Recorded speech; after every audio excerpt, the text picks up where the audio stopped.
সংস্কারের কমিশনের নামে তোমার দেশের মিরাসের বন্টনের শরিয়া বিধানকে যারা উঠায় দিতে চায়, নারী স্বাধীনতার আন্দোলনের নামে তোমার কন্যাকে যারা বেশ্যার সরকারি সার্টিফিকেট দিতে চায়, সরকারিভাবে তাদেরকে বেশ্যা কার্যক্রমকে, যৌনকর্মীকে শ্রমিকের মর্যাদা দিয়ে তোমার কন্যাকে বেশ্যা বানানোর চক্রান্তকারী যারা হয়, যারা বিবাহের উপরে আক্রমণ করে মুসলিম সামাজিক ইবাদত, বৈবাহিক বন্ধনের হালাল সন্তান মুমিন জন্মগ্রহণের এক চিরন্তন ধারা, যেটা আল্লাহর রাসূল অথবা নবীদের মাধ্যমে আল্লাহ তাআলা জমিনে স্থাপন করেছেন, এই বৈবাহিক প্রথাকে যারা উঠায় দেওয়ার চক্রান্ত করতে চায়, যারা মুসলমানদের মাটিতে, মুসলমানদের ঘাটিতে ইসলামের বিপক্ষের আইন করে করে, কোরআনে কারীমের খেলাফ আইন করে মুসলিম দেশের মুসলমানিত্বকে কবর যারা রচনা করতে চায়, তোমরা কি মনে করেছো এখনো কি কারো ঘরে বসে থাকার সুযোগ রয়েছে? না। একটা সুন্নতের রংকে রক্ষার জন্য যেমন পাথর হাতে নিতে হয়, কোরআনের একটা বিধান রক্ষার জন্য লক্ষ লক্ষ মুসলমানকে জীবন দিয়ে হলেও কোরআনের আইনকে রক্ষা করা মুসলমানের জন্য ফরিজা ইবাদত হয়ে যায়। দিন যত যাইতেছে আমরা কিয়ামতের কাছাকাছি হইতেছি, আর জমানায়ে নবুয়ত থেকে আমরা দূরে সরতেছি। এক একটা ঘন্টা, এক একটা মিনিট, এক একটা সেকেন্ড যাইতেছে, সামনে যাচ্ছি আমরা ভয়াল সময়ের দিকে, ভয়ঙ্কর জমানার দিকে আগাইতেছি। অর্থাৎ কিয়ামত কাছাকাছি আসতেছে, আর দিন যত গড়াইতেছে জমানায়ে নবুয়ত থেকে আমরা দূরে সরতেছি।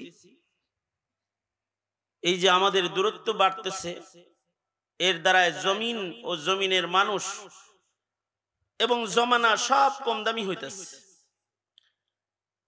দেশ ডিজিটাল হইতেছে, কিন্তু দেশের মানুষের মূল্য কমতেছে। আধুনিক স্যাটেলাইট পৃথিবী, কিন্তু পৃথিবীর মূল্য কমে যাইতেছে। কারণ হলো জমানায়ে নবুয়ত থেকে ধীরে ধীরে যত দূরে সরতেছি আমাদের মূল্য তত কমতেছে। আল্লাহর রাসূল সাল্লাল্লাহু আলাইহি ওয়াসাল্লাম বলেন যে সবচেয়ে উত্তম জমানা হলো আমার জমানা, নবীজির জমানা। হবেই তো, জমানায়ে নবুয়তের ভেতরে শ্রেষ্ঠ জমানা আমার নবীর জমানা, মুহাম্মাদুর রাসূলুল্লাহ সাল্লাল্লাহু আলাইহি ওয়াসাল্লামের জমানা হলো সবচেয়ে উত্তম জমানা। কারণ নবীদের যুগ, নবীরা যখন জমিনে ছিল আল্লাহর রহমত বেশি ছিল, আর নবীদের ভেতরে শ্রেষ্ঠ নবী আমার নবী, সাইয়্যিদুল মুরসালিন নবী, বিশ্ব নবী, বিশ্ব মানবতার নবী মুহাম্মাদুর রাসূলুল্লাহ সাল্লাল্লাহু আলাইহি ওয়াসাল্লাম। তিনি শ্রেষ্ঠ, তাই তার যুগটাও শ্রেষ্ঠ। সকল নবীর সাহাবীরা শ্রেষ্ঠ মুমিন, কিন্তু আমাদের নবীর সাহাবী তারা দুনিয়ার সকল সাহাবীর ভেতরে শ্রেষ্ঠ মুমিন। অর্থাৎ নবীদের পরেই আমাদের নবীজির সান্নিধ্য যারা গ্রহণ করেছে তারা শ্রেষ্ঠ মানুষ। নবীর পরে সাহাবায়ে কেরামের মূল্য সবচেয়ে বেশি, কারণ সাহাবীরা আমাদের নবীজিকে পেয়েছেন এবং তারা উত্তম যুগের মানুষ হিসেবে, ইমানদার হিসেবে তারা আল্লাহ পাকের কাছে দামি হয়ে গেছেন। কারণ ওই জমানাটা সবচেয়ে ভালো জমানা। আল্লাহর রাসূল বলেন, ক্বালা রাসূলুল্লাহি সাল্লাল্লাহু আলাইহি ওয়াসাল্লাম, খায়রুল কুরুনি করনি সুম্মাল্লাযীনা ইয়ালুনাহুম সুম্মাল্লাযীনা ইয়ালুনাহুম। আল্লাহর রাসূল বলেন সবচেয়ে উত্তম জমানা হলো আমার জমানা, এরপরের জমানা নিম্নমানের, তারপরে আরো নিম্নমানের, তারপরে আরো নিম্নমানের। এইভাবে দিন কিয়ামতের দিকে আগাবে, আর জমানার মূল্য কমবে, আর জমিনের মানুষের মূল্য কমতে থাকবে, মানুষের দাম কমে যেতে থাকবে। সাহাবায়ে কেরামের দাম হলো এমন, তারা মুহাম্মাদুর রাসূলুল্লাহ সাল্লাল্লাহু আলাইহি ওয়াসাল্লামের নবুয়তের সবচেয়ে কাছে, নবী আলাইহিস সালাতু ওয়াস সালামের জমানায়ে নবুয়তের মানুষ তারা। এ কারণে তাদের মূল্য এত যে একজন সাহাবীর মূল্য সারা দুনিয়ার ইমানদার একত্রিত করলেও হবে না, সারা দুনিয়ার সব ইমানদার একত্রিত করলেও একজন সাহাবীর মূল্য হবে না। কারণ মূল্যবান জমানার মূল্যবান মানুষ তারা। আব্দুল্লাহ ইবনুল মুবারক রাহমাতুল্লাহি আলাইহিকে জিজ্ঞেস করা হয়েছিল, উমর ইবনে আব্দুল আজিজ, ওয়াইসুল কারনি এদের দাম বেশি না আমিরে মুআবিয়ার দাম বেশি রাদিয়াল্লাহু আনহু? হযরত আব্দুল্লাহ ইবনুল মুবারক উত্তরে বলেছিলেন, কার কথা জিজ্ঞেস করো? আমিরে মুআবিয়া। হযরত আমিরে মুআবিয়া তো নবীজির সাথে যুদ্ধ করেছেন, নবীজির উপরে কোরআন নাজিল হয়েছে, আর হযরত আমিরে মুআবিয়া নিজ কলমে লিখেছেন কাতিবে ওয়াহি। এই আমিরে মুআবিয়ার দাম কত এটা জিজ্ঞাসা চাও? আরে লাগুবারুল্লাযী দাখালা ফি আনফি ফারাসি আমিরে মুআবিয়া। আমিরে মুআবিয়া নবীজির সাথে যুদ্ধরত, যুদ্ধের মাঠে আমিরে মুআবিয়ার ঘোড়ার নাক দিয়া যে ধুলাগুলা প্রবেশ করেছে, এই ধুলাগুলাকে একদিকে রাখলে আর ওয়াইসুল কারনি উমর ইবনে আব্দুল আজিজ আর একদিকে রাখলে আমিরে মুআবিয়া সাহাবীর ঘোড়ার নাকের ভেতরে যুদ্ধের মাঠে প্রবেশ করা ধুলার মূল্য আল্লাহর কাছে বেশি হয়ে যাবে।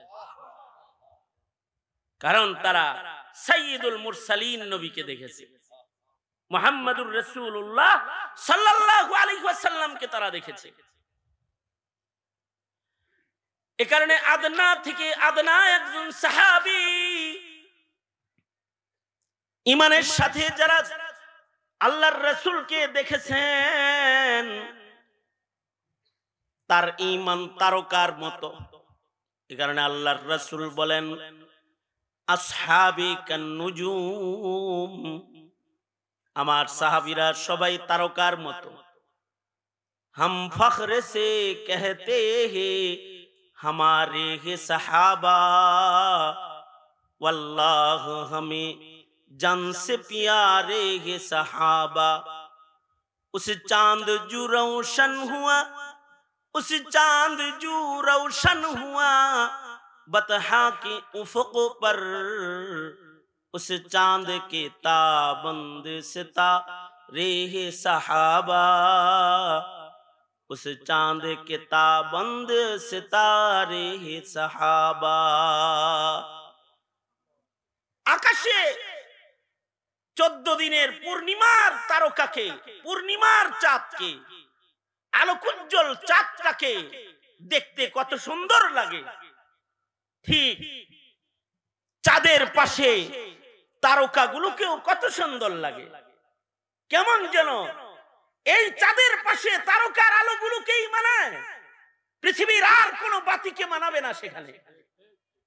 ঠিক মুহাম্মাদুর রাসূলুল্লাহ সাল্লাল্লাহু আলাইহি ওয়াসাল্লামের নবুয়তের আলোকোজ্জ্বল আলোর পাশে ঈমানের বাজারের একমাত্র সাহাবায়ে কেরামের ঈমানের আলোকোজ্জ্বল ঈমানকেই মানায়, আর কারোর ঈমানকে নবীর পাশে মানায় না।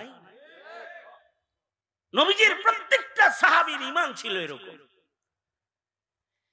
এ কারণেই সাহাবীদের ঈমানের রংকে আল্লাহ তাআলা কোরআনে হাকিমে বর্ণনা করেছেন এবং আমাদের আদেশ করেছেন, আমিনু কামা আমানান নাস, তোমরা সাহাবীদের মতো ঈমানদার হও। সাহাবীদের ঈমানের রংগুলোকে আমাদের কাছে পেশ করেছেন। এই সাহাবীদের ঈমান কেমন ছিল? আল্লাহ কালামে, আল্লাহর কালামে আল্লাহ নবীর সাহাবীদের রং আমাদেরকে কিয়ামত পর্যন্ত জানার জন্য নিজে বর্ণনাকারী হয়ে আল্লাহ তাআলা কোরআনের আয়াত নাযিল করেছেন। আমি আয়াত পড়েছি, আল্লাহ তাআলা বলেন, মুহাম্মাদুর রাসূলুল্লাহ, মুহাম্মাদুর রাসূলুল্লাহ والذين معه أشداء على الكفار، والذين معه أشداء على الكفار رحماء بينهم তারাহুম রুকআন সুজদান ইয়াবতাগুনা ফাদলাম মিনাল্লাহ ইয়াবতাগুনা ফাদলাম মিনাল্লাহি ওয়া রিদওয়ানা। আল্লাহ তাআলা সাহাবায়ে কেরামের গুণ বর্ণনা করতে গিয়ে বলেন, সাহাবীদের একটা গুণ হলো মুহাম্মদুর রাসূলুল্লাহ সাল্লাল্লাহু আলাইহি ওয়াসাল্লাম এবং তার সাথী সাহাবী যারা তারা কেমন, আশিদ্দাউ আলাল কুফার, তারা কাফেরদের বেলায়, কুফরের বেলায় তারা শক্ত, তারা কাফেরের ভক্ত নয়, তারা কাফেরদের সাথে শক্ত, তারা ঈমানের মাসআলায়, তাওহীদের মাসআলায়, দ্বীনের মাসআলায়, ইসলামের মাসআলায় তারা বড় শক্ত। আর এখন আমরা হয়েছি কমপ্লিট উল্টা। আমাদের এই রংটা আল্লাহ পাকের ঈমানের পছন্দের রং না। এই জমিনের মানুষ হয়ে গেছে কাফেরের ভক্ত, লাল চামড়ার ওয়ালাদের ভক্ত, চুল কাটে, কাপড় বানায়, ঘর দুয়ার বানায় লাল চামড়াওয়ালাদের মতন, কাফেরদের মতন। চলাফেরার স্টাইল, খাবার দাবারের স্টাইল, ঘুমানোর স্টাইল, সার্বিক অনুকরণ হয়ে গেছে কাফের। কেমন যেন পশ্চিমাদের ভক্ত, পশ্চিমাদের ভক্ত বিধায়িত শেষ পর্যন্ত শুধুই মাত্র পোশাকের কালচার সংস্কৃতির উপরেই আক্রমণ নয়, পশ্চিমাদের নষ্ট চরিত্রকে মুসলমানদের ভেতরে ইস্টাবলিশ করার চক্রান্ত চলছে প্রতিনিয়ত। মুসলমানের রং যেন সাহাবায়ে কেরামের সাথে না মিল হয়, তাদের চলাফেরা, তাদের উঠা বসা, তাদের পোশাক পরিচ্ছদ, তাদের মুআমালা মুআশারা, এমনকি তাদের বৈবাহিক জীবনটাও যেন কাফেরের সাথে মিলে যায়, নবীর সাথে যেন না মিলে। এ কারণে নারী কমিশনের মাধ্যমে মুসলমানদের বৈবাহিক জীবনকেও আক্রমণ করা হচ্ছে। তার মানে হলো কাফেরদের ভক্তি প্রকাশ করতেছে, তোদের যেটা এটা ভাল লাগে, মদিনারটা ভাল লাগে না, সাহাবীদেরটা ভাল লাগে না, নাউজুবিল্লাহ। কিন্তু আল্লাহর পছন্দ হলো আমরা হব আমিনু কামা আমানান নাস ইহদিনাস সিরাতাল মুস্তাকিম সিরাতাল্লাযীনা আন'আমতা আলাইহিম। যারা পুরস্কার প্রাপ্ত কাফেলা, আল্লাহর কাছ থেকে ঈমানের রঙে যারা আল্লাহর কাছ থেকে স্বীকৃতি প্রাপ্ত মুমিন, যারা তাদের আমলের মাধ্যমে আল্লাহর পছন্দের ঘোষণা যারা পেয়েছে, রাদিয়াল্লাহু আনহুম ওয়া রাযু আনহু, যারা পুরস্কার প্রাপ্ত, যারা জান্নাতের সুখবর প্রাপ্ত, আল্লাহ পাকের সন্তুষ্টির সনদ প্রাপ্ত, এদের মতো হইতে সূরা ফাতিহার দোয়া ইহদিনাস সিরাতাল মুস্তাকিম সিরাতাল্লাযীনা আন'আমতা আলাইহিম, যারা পুরস্কার প্রাপ্ত তাদের মতো যেন আমরা চলতে পারি। আল্লাহর কাছে মদদ চাইতে হয় প্রতি নামাজের রাকাতে রাকাতে। আমরা যেন পূর্বের মুমিনদের আখলাকের হই, আমরা যেন পশ্চিমাদের, কাফেরদের, মুশরিকদের অথবা হিন্দুদের আজব এক ভূত তারাইলাম আমরা, ও হিন্দু বানাইতে চায়, সবাই হিন্দু বানাইতে চায়, হাসিনা বানাইতে চাইছে হিন্দু। হিন্দুত্ববাদ প্রতিষ্ঠা করার জন্য ধর্মের উপরে আক্রমণ করে পূজা মণ্ডপ খুলে দিয়েছে। ধর্ম যার যার উৎসব, সবার, সবাই হিন্দু হয়ে যাও। নবীর সিরাত না পড়ায়, গোমাতা পড়ায়, সবাই গরুর পূজা শিখাইছে। মানুষের ভেতরে বহুত্ববাদ প্রতিষ্ঠার জন্য গোটা দেশটাকে মূর্তির দেশ বানাইছে। স্বাধীনতার স্থপতির ব্যানার বিক্রি করে দেশটাকে মন্দির গোটা বাংলাদেশটাকে মন্দির বানাইবার চেষ্টা করেছে, গোটা বাংলাদেশটা যেন মূর্তির দেশ, মূর্তি দিয়া সাজাইছে। তার মানে সবাই রে মূর্তি পূজক বানাইতে চাইছে কৌশলে। ফুল দিয়া হোক, প্রসাদ না দিলি ফুল দে, মোরে মোরে মূর্তি ফুল দিবি, সব হিন্দু হয়ে যাবি। এই হিন্দুত্ববাদকে তাড়ানোর জন্য এদেশের উলামারা সংগ্রাম করেছে, শাপলা চত্বরে রক্ত দিয়েছে, রাজপথে রক্ত দিয়েছে, আলেমরা 21 জেল খেটেছে। হিন্দুদের কসাই যেন বাংলাদেশের মাটিতে পা রাখতে না পারে, আলেমরা আন্দোলন করেছে, রক্ত দিয়েছে, জেল খেটেছে। মামুনুল হককে জেলখানায় যেতে হয়েছে। এমন দেশের আলেম ওলামাকে জেলখানায় যেতে হয়েছে হিন্দুত্ববাদ ঠেকাইতে গিয়ে। শেষ বেলায় 5 আগস্টের আন্দোলনের নামে এটা এক গণ আন্দোলনের রূপ নিয়েছে, কিন্তু এই আন্দোলনের সূতিকাগার হলো উলামায়ে কেরামের খুন ঝরা আন্দোলন।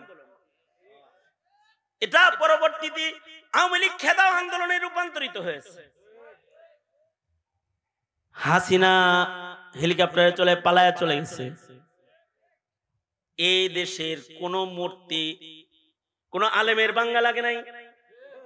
মামুনুল হকের নামে মামলা হলো যে বঙ্গবন্ধুর মূর্তি রেসে বুড়িগঙ্গায় ফেলাইব বলে হুমকি দিচ্ছে, এটা মামলা একটা। কিন্তু এর একটা মূর্তি মামুনুল হক অথবা এদেশের বাবুনগরীর ভক্ত যারা, আহমদ শফি শাইখুল হাদিসের সন্তান যারা, তারা একটা মূর্তির উপরে আঘাত করে নাই। 6 তারিখের সূর্য উদয়ের পরে 7 তারিখের সূর্য উঠার আগে দেখলাম মূর্তি মুক্ত বাংলাদেশ। সারা দেশের সব মূর্তি শুয়ে পড়ছে। এই মূর্তিগুলা কিন্তু কোনো ইমামে ভাঙ্গে নাই, কোনো মুয়াজ্জিন সাহেব ভাঙ্গে নাই, দেশের কোন মাদ্রাসার একটা তালবে ইলম মূর্তির উপরে আঘাত করে নাই। তবে হ্যাঁ, হিন্দুত্ববাদে ভক্ত যারা, তাদের এদেশের মুসলমানের সন্তানরা দেখায় দিয়েছে আমরা বহুত্ববাদ মূর্তি পূজারী নই, আমরা একত্ববাদ বিশ্বাসী মুসলমানের সন্তান। এদেশের স্কুল কলেজের ছাত্ররা মূর্তি গুলাকে শেষ করে ধুলায় লুটায় দিয়েছে। গোটা দেশে একটা মূর্তি নাই। গোপালগঞ্জ গেলাম, গোপালগঞ্জ আলাদা রাজধানী, ওইখানে ঢুকার রাস্তায় শেখ মুজিবুর রহমান দাঁড়ায় ছিল সালাম দিয়া, একটাও নাই। এইগুলো মাটির সাথে মিশিয়ে দিয়েছে। তার মানে ডক্টর ইউনূস সাহেব হাসিনাকে হিন্দুত্ববাদ প্রতিষ্ঠা করতে দেশের মুসলমানরা দেয় নাই। সুতরাং ফালতু কমিশন গুলার কবর রচনা করে মুসলমানের দেশের আলাদা সংস্কার কমিশন গঠন করেন। পশ্চিমাদের কোন কিছু এই দেশে স্থাপন করবেন, হতে দেওয়া হবে না, ভাগায় দেওয়া হবে, আপনাকেও ভাগায় দেওয়া হবে। কারণ এই দেশের মুসলমানরাও ইমানের বেলায় শক্ত, ইমানের মাসআলায় এদেশের মুসলমানরা শক্ত। এটা সাহাবায়ে কেরামের গুণ। মুহাম্মাদুর রাসূলুল্লাহ, মুহাম্মাদুর রাসূলুল্লাহ ওয়াল্লাযীনা মাআহু আশিদ্দাউ আলাল কুফফার والذين معه أشداء على الكفار।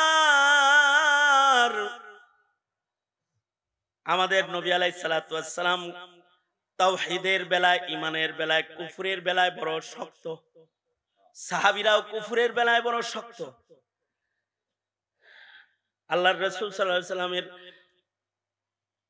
ঘাড়ের উপরে নারী ভুঁড়ি চাপায় দিয়েছে, নবী কিছু বলে নাই। নবীজিকে তায়েফের মাটিতে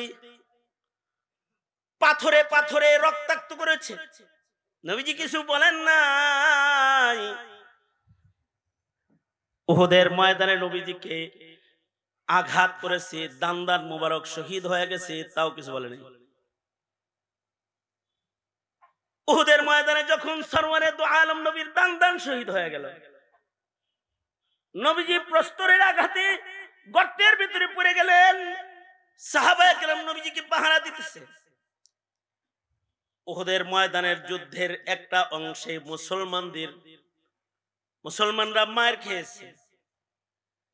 আবু সুফিয়ান তাকাব্বুর আর গুরুরের ভেতরে আইসা সন্ধ্যাবেলায় চিৎকার করে ডেকে ডেকে বলতে লাগলো, আফিল কওমি মুহাম্মদ, আফিকুম মুহাম্মদ, এই তোমাদের ভেতরে মুহাম্মদ বাঁচা আছেন?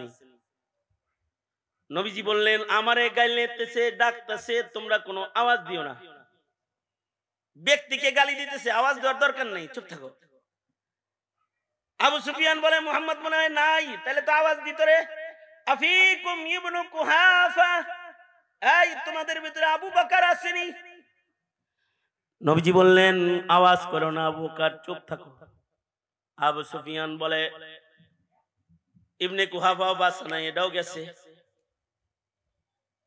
কাফেরদের সর্দার হয়ে তখন আবু সুফিয়ান যুদ্ধে এসেছেন।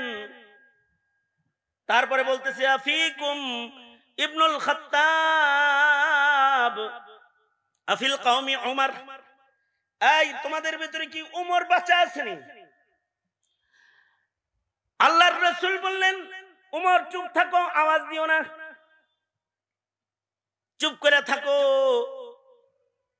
আবু সুফিয়ান মনে করলো উমরও মারা গেছে, নবীজিকে ডাকছে। নবী বলে, চুপ থাকো, ও জবাব দিও না। আবু বকরকে ডাকছে, রাসূল বললেন, চুপ থাকো, জবাব দিও না। উমরে ডাকছে, নবী বললেন, চুপ থাকো, জবাব দিও না। এবার যখন চিল্লায় চিল্লায় আবু সুফিয়ান বলা শুরু করলো, নাই রে, নাই রে, এগুলো সব মিটে গেছে, সবগুলা মরছে।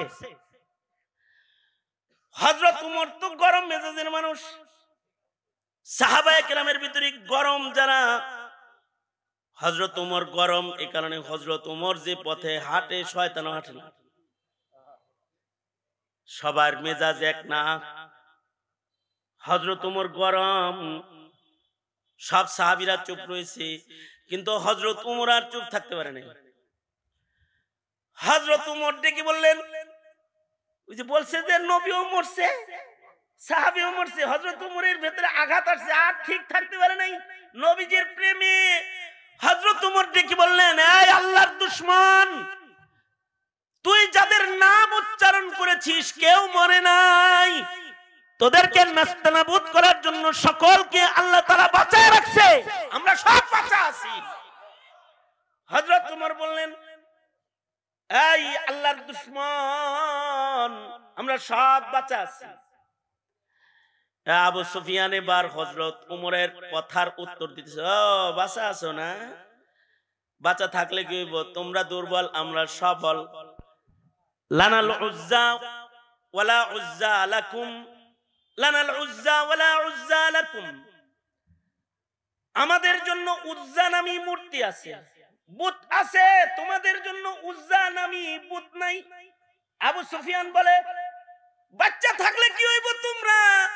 লানাল উজ্জা ওয়ালা উজ্জা লাকুম, আমাদের জন্য উজ্জা নামী বুত আছে, তোমাদের উজ্জা নামী বুত নাই। এতক্ষণ কিন্তু আল্লাহর রাসূল বলেছেন, কথা বলো না, চুপ থাকো। ব্যক্তির উপরে আঘাত করেছে, বলে চুপ থাকো। আবু বকরকে আঘাত করে কথা বলেছে, কয় চুপ থাকো। উমরকে আঘাত করে বলেছে, মরছে ওটা, চুপ থাকো।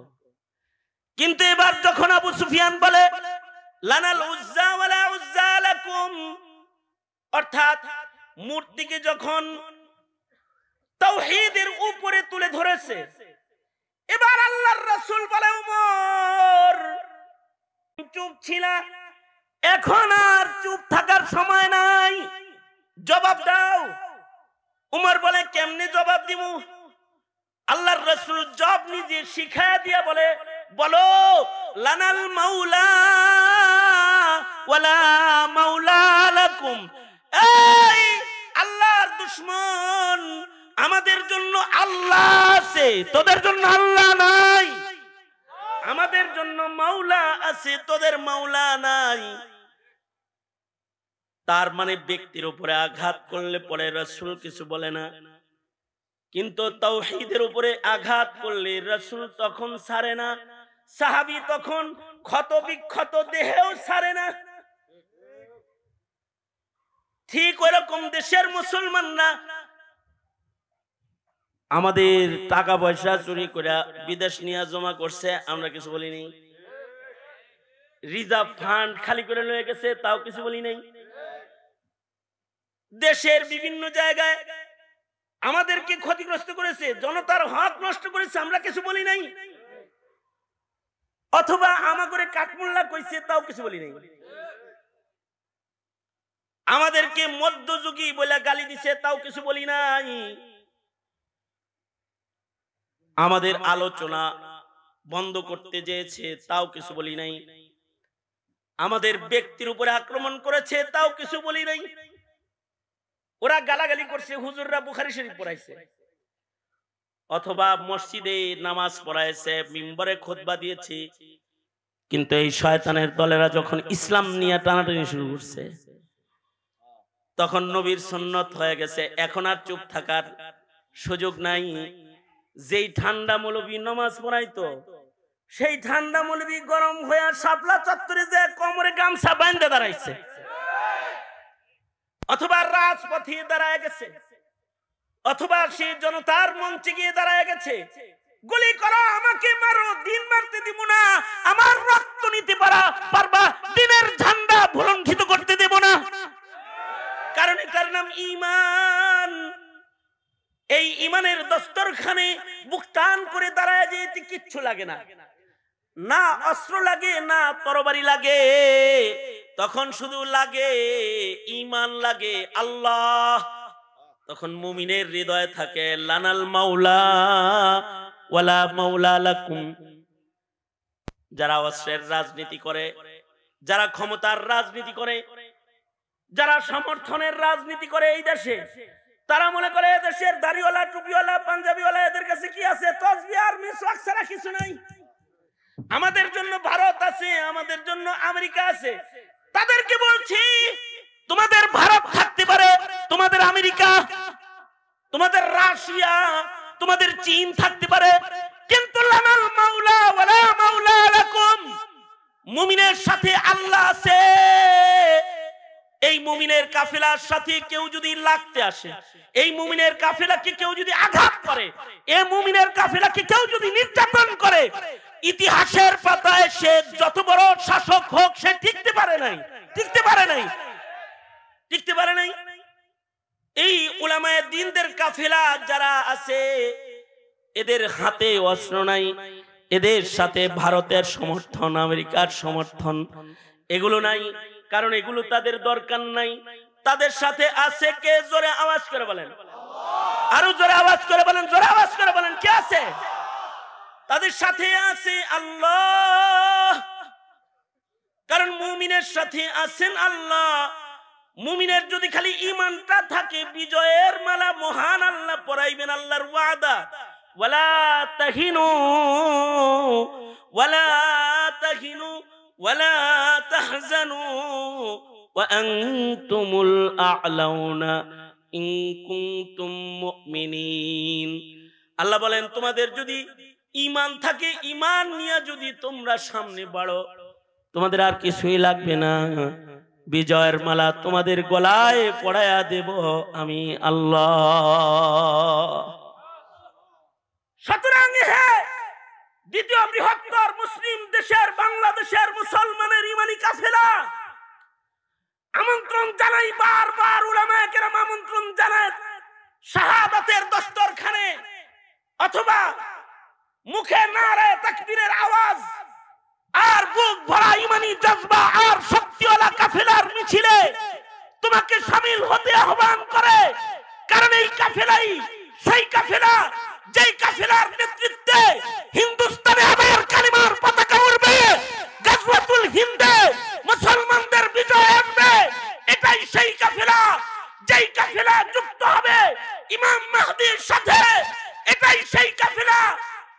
কাছে অস্ত্র নাই, কিন্তু তাদের আছে ঈমান। এরাই দুনিয়ার সকল কুফরের মূলোৎপাটন করে ঈমানের রাজ কায়েম করে কালিমার পতাকাকে পৃথিবীর মাটিতে আবার স্থাপন করবে। সুতরাং এই আযান যারা দেয়, এই আলায়ে কালিমাতুল্লাহর আযান যারা দুনিয়ার মাটিতে দেয়, বিশেষভাবে বাংলার মাটিতে যারা তাওহীদের আযান দেয়, যারা দ্বীন কায়েম খেলাফত আলা মিনহাজিন নবুওয়া কায়েমের আযান যারা দেয়, সেই আযানের এক বিপ্লবী মুয়াজ্জিনের নাম হলো শাইখুল হাদিস আল্লামা মামুনুল হক দামাত বরকাতুহুম। এক মুয়াজ্জিন, যে মুয়াজ্জিন আজকে আযান দিতে মানিকগঞ্জের মাটিতে উপস্থিত হয়েছেন, আমরা হযরতের আগমনকে সুস্বাগত জানাই এবং আমরা হযরতকে বলে দিতে চাই, এ আলায়ে কালিমাতুল্লাহর আযান দিতে আপনি সামনে বাড়ুন। তাওহীদি জনতা আপনার সাথে রয়েছে। আমরাও আশিদ্দাউ আলাল কুফার, আমরাও কাফের, মুশরিক, শিরিক, মুশরিকদের বেলায় আমরা শক্ত। আমরা ঈমানের রাজ কায়েম করে এই জমিনে কালিমার পতাকা উঁচু করতে আমরা সদা সোচ্চার। ঠিক কিনা জোরে আওয়াজ করে বলেন। আমরা তৈয়ার আছি না ইনশাআল্লাহ? আল্লাহ তাআলা আমাদেরকেও এই যে সুন্নাহ যেটা, এই মিয়া এদিকে তাকান, মুয়াজ আসছে, তেলাওয়াত শুনবেন না? নেতাজি আসতেছে, নেতা এলো ওই দিক থেকেই তাকবীর শুরু হইব। আমি যেটা বলতেছি সেটা হলো এই, আল্লাহ পাকের পছন্দের ঈমানের একটা রং হলো আশিদ্দাউ আলাল কুফার। এই কতটুকুন হলে শক্ত হইতে হয়, কতটুকুন হলে ঈমানের জন্য শক্ত হতে হয়, কতটুকুন হলে ইসলামের কতটুকুন ক্ষতি সাধন হলে গর্জে উঠতে হয়, এটাও জানতে হয়। অনেকে মনে করে শান্তিতে আছি, হুজুররা খামাখা মিছিল করে আমাদের শান্তি নষ্ট করে। কতটুকুন দ্বীনের কতটুকুন ক্ষতি হলে বসে থাকার উপায় থাকে না।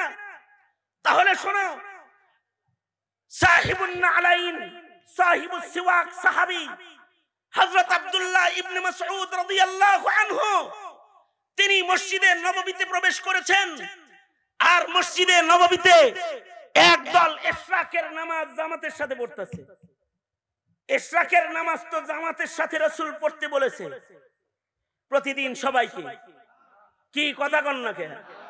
ইশরাকের নামাজ জামাতে পড়তে বলেছে না? কিছু কিছু নামাজের সম্পর্ক জামাতের সাথে আছে, যেমন জুমার নামাজের সম্পর্ক জামাতের সাথে, ঈদের নামাজের সম্পর্ক জামাতের সাথে, জানাজার সম্পর্ক জামাতের সাথে। একা একা জানাজা পড়ানো যায় না, জামাতের সাথে কিছু জিনিসের সম্পর্ক আছে। তার ভিতরে জামাতের ফরজ নামাজগুলোর সম্পর্ক জামাতের সাথে আছে। কিন্তু কিছু কিছু নামাজ আল্লাহর রাসূল একা পড়তে বলেছেন, এটাই সুন্নাত, এটাই নবীর তরিকা। অর্থাৎ তাহিয়াতুল ওযু নামাজ যদি পড়ে কেউ, 5 জনে একসাথে ওযু করছে দেখি একসাথে জামাত করব, 5 জনের তাহিয়াতুল ওযু 2 রাকাত। কিছু নামাজ আছে একা একা পড়াই সুন্নাত। তার ভেতরে একটা নামাজ হলো সালাতুল ইশরাক, সূর্য উদয়ের পরে যে নামাজ পড়তে হয়। মসজিদে নববীতে একদল সূর্য উদয়ের পরে ইশরাকের নামাজের জামাত শুরু করেছে। পাশেই আছেন আব্দুল্লাহ ইবনে মাসউদ রাদিয়াল্লাহু আনহু। তিনি তাদের গিয়ে বললেন, কি রে, কিসের আকামত দিতেছস? ফজরের কাজা পড়তেছস নাকি রে? তোরা ফজরে পড়ছ নাই জামাতে? কয় না, ফজর জামাতে পড়েছি, এবার ইশরাক পড়তাছি জামাতে। আব্দুল্লাহ ইবনে মাসউদ বললেন, ওই যেই জামা রাসূলের যুগে গাই দিছি, এখনো সেই জামাই গাই দিয়ে হাঁটা চলা করি। লাম তুখলাক, আমার নবীর যুগের জামাটা এখনো পুরাতন হয়ে ছিঁড়ে আমার গায়ের থেকে খসে যায় নাই। যেই যুগে রাসূলের যুগে যেই বর্তনে আমি খানা খেয়েছি, আজও ক্ষুধা লাগলে পরে নবীর যুগে যেই প্লেটটায় খানা খাইছি, আজও সেই মাটির পেয়ালা সামনে নিয়ে আমি ওই পেয়ালায় আজও খানা খাই। লাম তুকসার, এখনো পর্যন্ত রাসূলের যুগের খাবারের প্লেট আমার ভাঙে নাই। আর তোরা শরীয়ত ভাঙতে আইছস, ইশরাকের নামাজ ফজিলতপূর্ণ বটে, এইটা জামাতের সাথে পড়তে আইছস, বিদআত চালু করতে আসছস। এই যে আমি আব্দুল্লাহ ইবনে মাসউদ পাথর হাতে নিয়েছি, যা সিধা বের হয়ে যা, ফারদার কখনো রাসূলের মদিনায় খেলাফে সুন্নাত কোন কাজ করতে আসবি তো আমি ইবনে মাসউদ তোদেরকে পাথর মেরে মদিনা থেকে চিরতরে বের করে দেব। তার মানে হলো একটা সুন্নতের রংকে বদলাইতে গিয়েছে, তার জন্য আব্দুল্লাহ ইবনে মাসউদ পাথর হাতে নিয়েছে। নারী সংস্কারের কমিশনের নামে তোমার দেশের মিরাসের বন্টনের শরিয়া বিধানকে যারা উঠায় দিতে চায়, নারী স্বাধীনতার আন্দোলনের নামে তোমার কন্যাকে যারা বেশ্যার সরকারি সার্টিফিকেট দিতে চায়, সরকারি ভাবে তাদেরকে বেশ্যা কার্যক্রমকে, যৌনকর্মীকে শ্রমিকের মর্যাদা দিয়ে তোমার কন্যাকে বেশ্যা বানানোর চক্রান্তকারী যারা হয়, যারা বিবাহের উপরে আক্রমণ করে মুসলিম সামাজিক ইবাদত, বৈবাহিক বন্ধনের, হালাল সন্তান মুমিন জন্মগ্রহণের এক চিরন্তন ধারা, যেটা আল্লাহর রাসূল অথবা নবীদের মাধ্যমে আল্লাহ তাআলা জমিন স্থাপন করেছেন, এই বৈবাহিক প্রথাকে যারা উঠায় দেওয়ার চক্রান্ত করতে চায়, যারা মুসলমানদের মাটিতে, মুসলমানদের ঘাটিতে ইসলামের বিপক্ষের আইন করে করে, কোরআনে কারীমের খেলাফ আইন করে মুসলিম দেশের মুসলমানিত্বকে কবর যারা রচনা করতে চায়, তোমরা কি মনে করেছো এখনো কি কারো ঘরে বসে থাকার সুযোগ রয়েছে? না। একটা সুন্নতের রংকে রক্ষার জন্য যেমন পাথর হাতে নিতে হয়, কোরআনের একটা বিধান রক্ষার জন্য লক্ষ লক্ষ মুসলমানকে জীবন দিয়ে হলেও কোরআনের আইনকে রক্ষা করা মুসলমানের জন্য ফরিজা ইবাদত হয়ে যায়।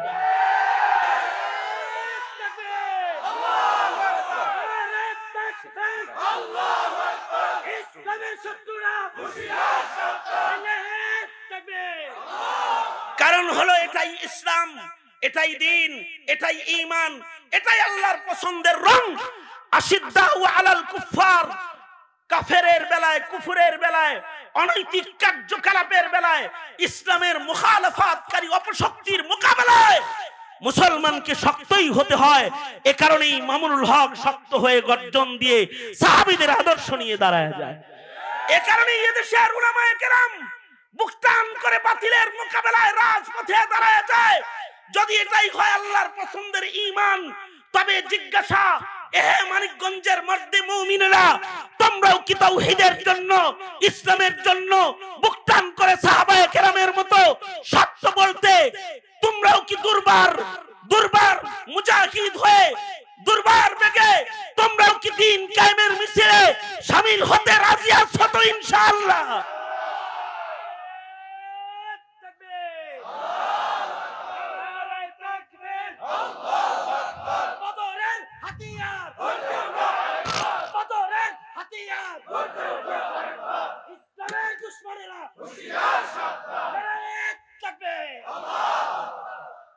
এটা সাহাবায়ে কেরামের ঈমানের রং। বাস এই একটি রঙের উপরেই আমি কথা বললাম। কথা বলে যেটা বুঝাইতে চাই, নৌকার ধানের শীষার লাঙ্গলের রাজনীতির খেলা না এটা। এখন এসেছে মুসলমানের মাটিতে ঈমানের আর মুসলমানের কালিমার পতাকা উঠানোর খেলা। সুতরাং এই খেলায় শামিল হতে প্রস্তুত আছো তো তোমরা সকলে? কারা কারা রাজি আছো, প্রস্তুত আছো তো ইনশাআল্লাহ? নারে তাকবীর, আল্লাহ তাআলা নারে তাকবীর। বদরের হাতিয়ার, মামুনুল হকের হাতিয়ার, ইসলামের দুশমনেরা, লিল্লাহি তাকবীর।